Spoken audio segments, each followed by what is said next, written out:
attack, and Giratina Origin does it! Inadequate force of an impossible endgame there.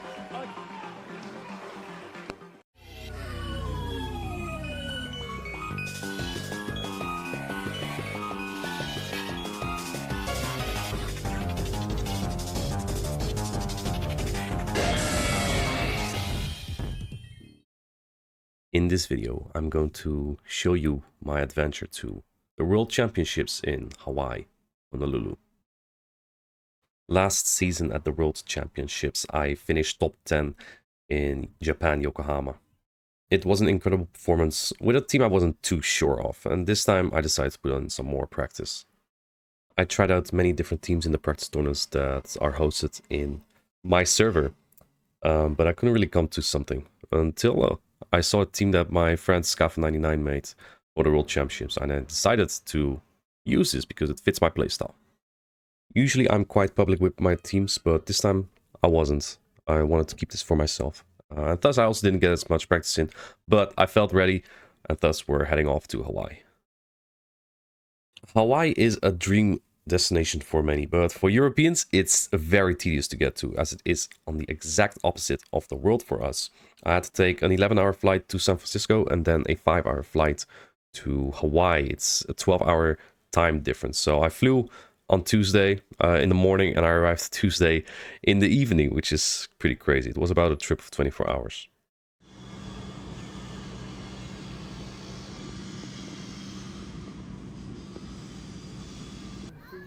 Third place, I'm fourth place. It was like a draft, right? Maxi, how are you dealing with jet lag? Drinking. Very good. Scaffa, what are you doing? I'm prepping for Worlds. On the beach. Yeah. This is how the best player in the world will win the tournament. Very good, you heard it here first. Wednesday was just a chill day to recover from my jet lag, which I highly recommend if you go to a faraway place. And what I liked about Hawaii as well is the influence of the Japanese kitchen, because I love Japanese food since last year.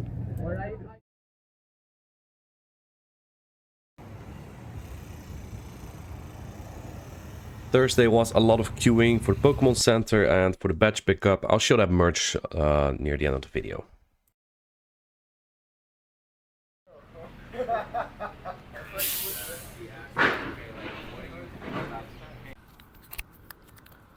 Alessio, how do you feel about this breakfast that I have here? The most American thing I could see in a while. Opinions, Alex? How do I feel about it? Yeah. It's You're not American, right? only by not by choice. It's very, so there's a waffle and there's a fried chicken on top and you have syrup. It's perfect for you. It's perfect for you. It's simple. What as well? What is that? What do you think, Ricardo? What the hell is that? It's a fried chicken waffle. What the hell is that? Breakfast! How's that breakfast? It's what I want as European as well. When you have this on the front. Competition day 1. I woke up at 4 a.m. walking to the venue now with a mind joke. We're gonna have a really tough bracket, especially him. We have like 5 or 6 people from Les United Yes. in the bracket. Hey, I have 6. Me. Crazy. But you know, it's World, so there are not gonna be any easy opponents. Let's just see how this goes.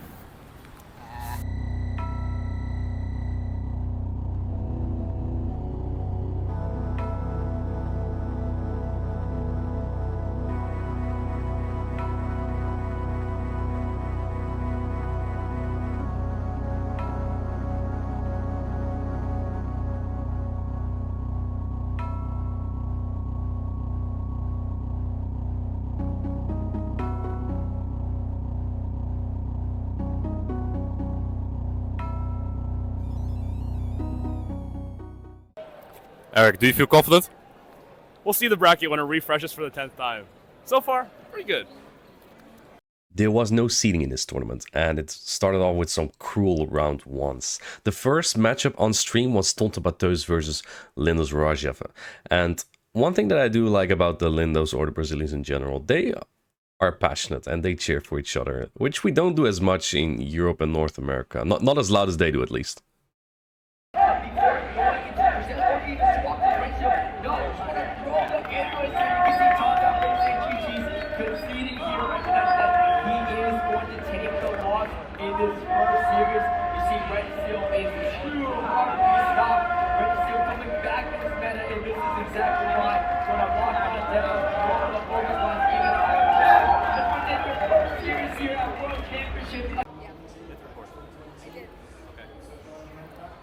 I'm now in, at this moment of recording, I'm in round 4 of the winners bracket. I beat Lindos to Phoenix, I defeated Anikor, and I have defeated Mario from Chile.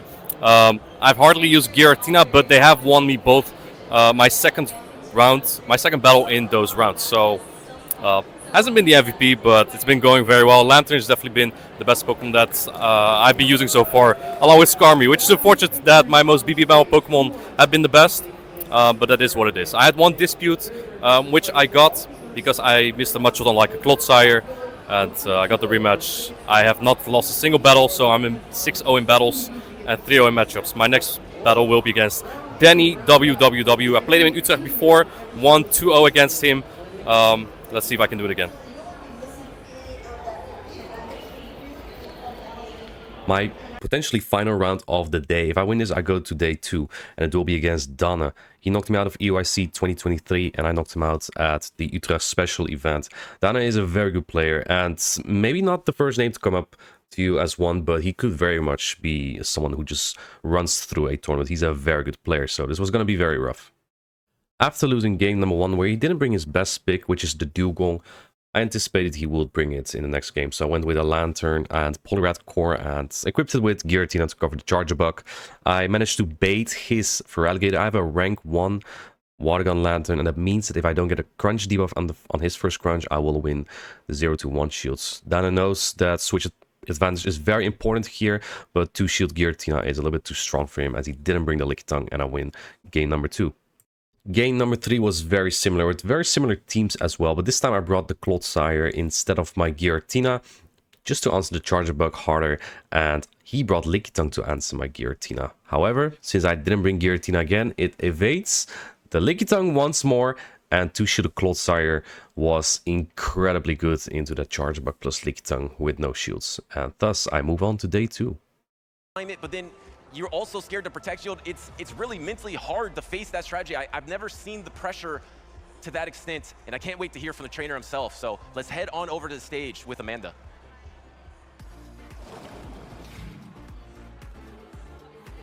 All right, we're here on stage with Inadequents, who just won the last round, and last time that I interviewed you on stage was when you were the winner of the special event in Utrecht. Do you think you have it in you again to be the winner of this?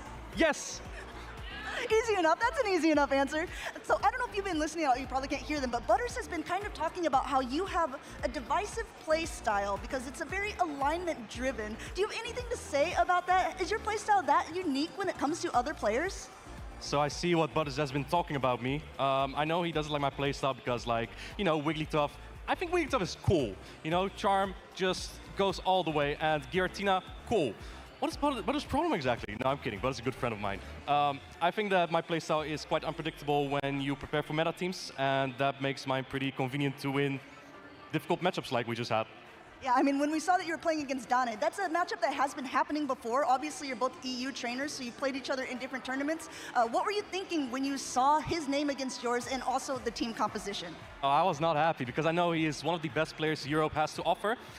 And I knew 3 of his Pokemon, which were Feraligatr, Dugong, and Charger Bug, and those 3 together are just so difficult to defeat. I did expect Cresselia to be combined with those Pokemon, and I was very happy to not see those, because I gave my Poliwrath a lot of more play, and I think I brought it every single game. So yeah, Poliwrath punched his way to victory. I mean, if we can talk about your team a bit, you have a lot of very unique picks, I would say. I mean, you're one of the few running Giratina, also Wigglytuff, Poliwrath over the Vigoroth or Annihilate. What are some of the reasonings that you choose to go a little bit, not even off meta, but just different picks to counter what is currently in the meta? So 3 things that I have to say about that. I don't like to play meta, I like to play anti-meta. The second I forgot, but the third one is I just stole the team from Scafo. So didn't build it myself. My initial idea was double Dragon, double Fairy with Giratina Gudra and Azumarill Wigglytuff. But then I saw this team from Scafo in one of our chats and I was like, well, I'm not gonna tell him, but I'm gonna take that. Well, that's fair. He took a similar team to you in a tournament as well. Scafo was last year the European that went the farthest in the Worlds tournament. You were very close behind as well. What are the odds that you are going to take it? And if you don't take it, who are you hoping maybe will? Going into this tournament, I really felt like so much in form, even more than last year. Last year I brought a Dunsparce, and that Pokemon was even more polarizing than these in a Metagem meta. So, you know, that was kind of an iffy tournament where I got way further than I expected. And now I'm in form, I have a good team that I stole from a teammate. Maybe I should do that more often. Like Totecto, he also always does that, right? So yeah, my only ambition is to win all of it. But if I have to put a more realistic bar, I kind of want to win a trophy. I have a couple medals. I want to win a trophy. I think that's top 4. All right, that's fair. That's fair. There's a lot of cheering for that. It seems okay. So you're going to at least get top 4, apparently. Last question. You're on the stage. Is there anyone that you want to thank or anything special call-outs while we got you here? Yeah, I want to thank Crimson K19. Without his support and his knowledge, I would not have been here. So a big thank you to Crimson K19, to Pogoash, who's always here with me, to my team Legends United, and another favorite of mine, my Latam players here, especially the Lindos players have brought me a shirt as well. So I'm super happy, and they're like super passionate and supportive as well. If it's not me winning, I hope it's a Latam player winning. That's fair enough. Thank you so much for your time and adequates. That is basically what we have for right now. There's going to be so many more battles coming up, but here are some highlights of the past few that has been going on. And it looks like Inadequate is going to be moving forward to day number 2 in top 32 at World Championships here in Uruguay. And there it goes. Day 2 for International for first sweeps this series and really just puts the mental toll on the opponent because this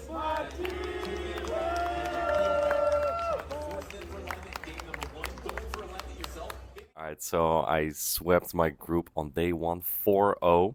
I'm very happy with that. A lot of good players go like 0-2, so it's very scary, right? Because you might fly so long to this World Championships, and I'm very happy to get a few wins in. So now let's see how far I can make it to day 2. I've had a lot of support so far. I even got a shirt from the Brazilian trainers. The Latam community has been very supportive. Look at this.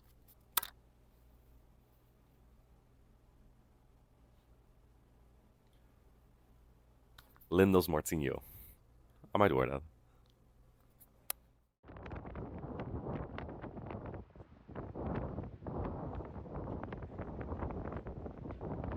For day 2, I thought I had to play Beelzeboy, the other winner of my group, and then the last stage page said that I had to play Swilaus, but it ended up being the other Dutchman in the top cut, which was Colin 6.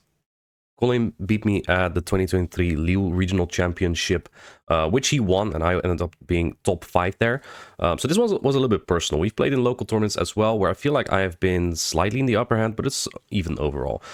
This time I had a decent matchup though, so I felt confident in my matchup, and I actually beat him 2-0 quite confidently. I'm here with Inadequate, who just took down the 2-time regional champion, Colin 6.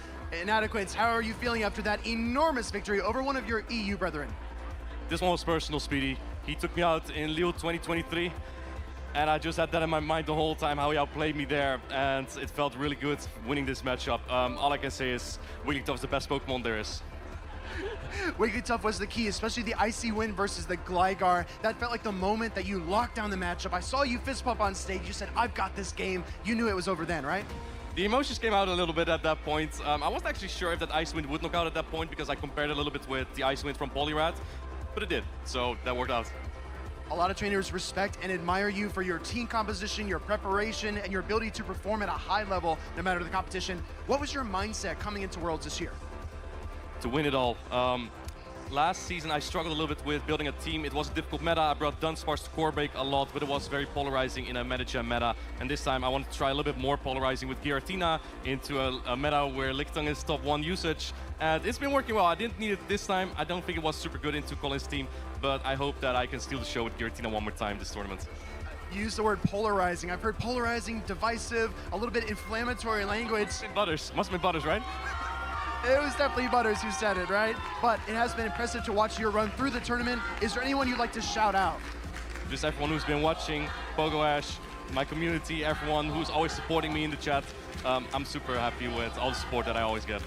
Well, I think everyone is ready for the next pair on stage. We're going to toss over to them. And Adequance, any words for the casters?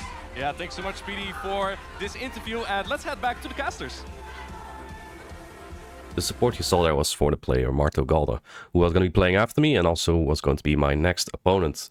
He beat me 2-0, and that was kind of a hit for me, because that would mean if I lose again, I'm at the same point where I ended my last World Championships, and I wanted to do better.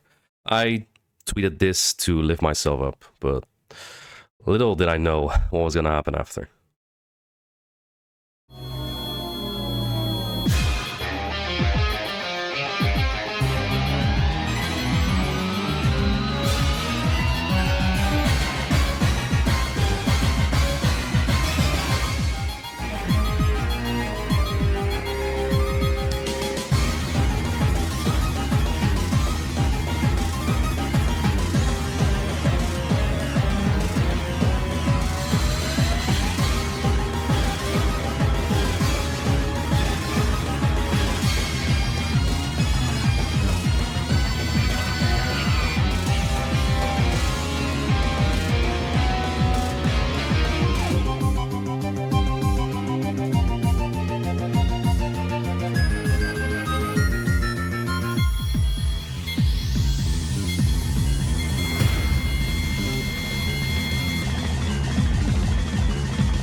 After losing to Marto, I won 8 battles in a row, only to face him again in the losers finals. And when he led Skarmy into my Wigglytuff, I thought it was over. But Poliwrath gave me another chance. He went quite weak to Poliwrath again.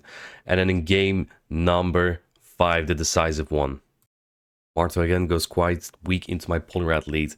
And it comes to the point where his Annihilate gets a boost, which makes it tough for me, because now I have to call what's in the back. It was either going to be Lickitung or Lantern, or that is what I was thinking.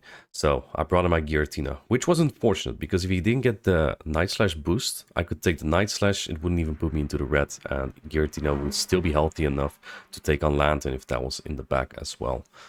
He had Gligar though, and Skarmy cleaned it up.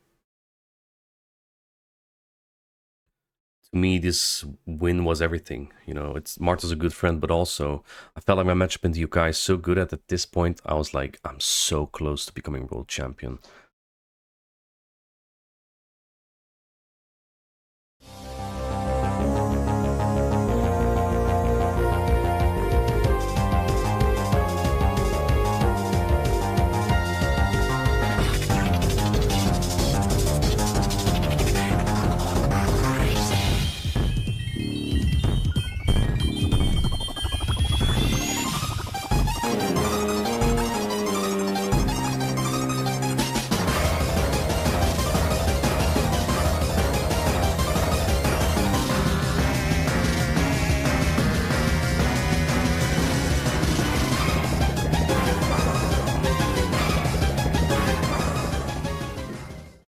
Championship Sunday. I had no idea that I was prepared, but I had no idea that I would get this far. It's actually crazy.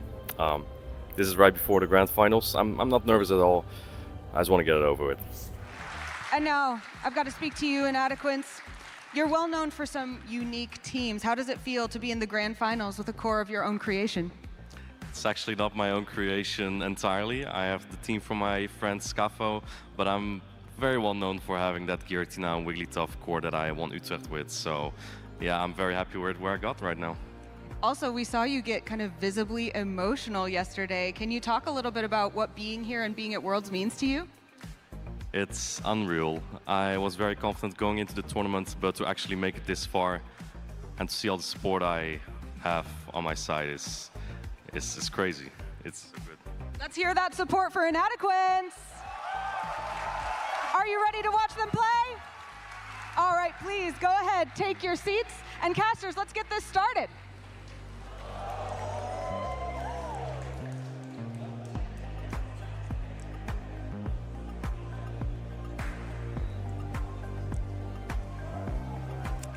I came prepared for the grand finals, but alignment was on Yakai's side. Wigglytuff and Skarmory didn't exactly make it easy. And in game 2, he got away because his timing was barely up at the point he caught my serve. He underestimated Polaret a little bit perhaps, but regardless, the choice that I should not have made in the grand finals was bringing Giratina as much as I did. But I was just so insisting on making this Pokemon work. How would Giratina be in a potential research later if I would win the grand finals without using it a single time? I had to use it, but if you've seen the grand finals, you know how this ends. It does not end well for Giratina, unfortunately. Yakai played an amazing tournament, and I'd like to believe that I did as well. Yes, I would have loved to have become the world champion, but, you know, if you'd asked me before the tournament, would you sign for second place? Man, you bet. You bet I'd go for second place at the World Championships. I'm here with Zoe. It's me. It is you, Zoe. What has brought you here to the World Championships in Hawaii?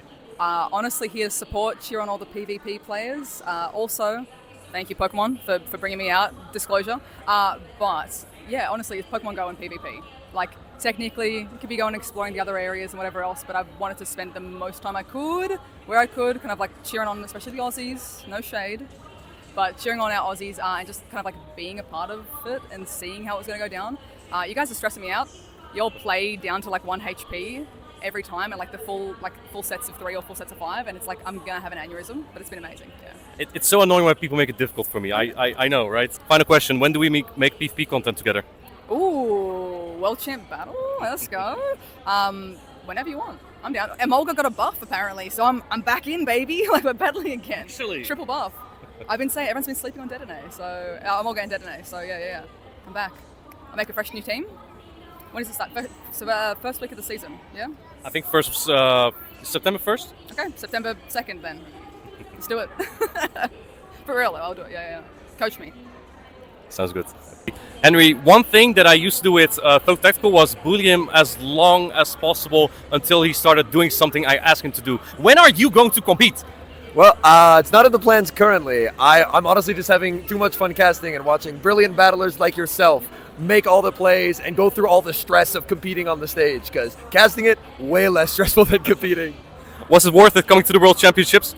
Absolutely. I would recommend it to anyone. It was an unbelievable experience because our community is largely an online one, and we get to forge these connections through Twitch chats, through even just battling people and getting to meet all these people from all over the world, getting to say hi to people from India, from Indonesia, from Japan, from the Netherlands. It's been unreal. Everything I could have hoped for.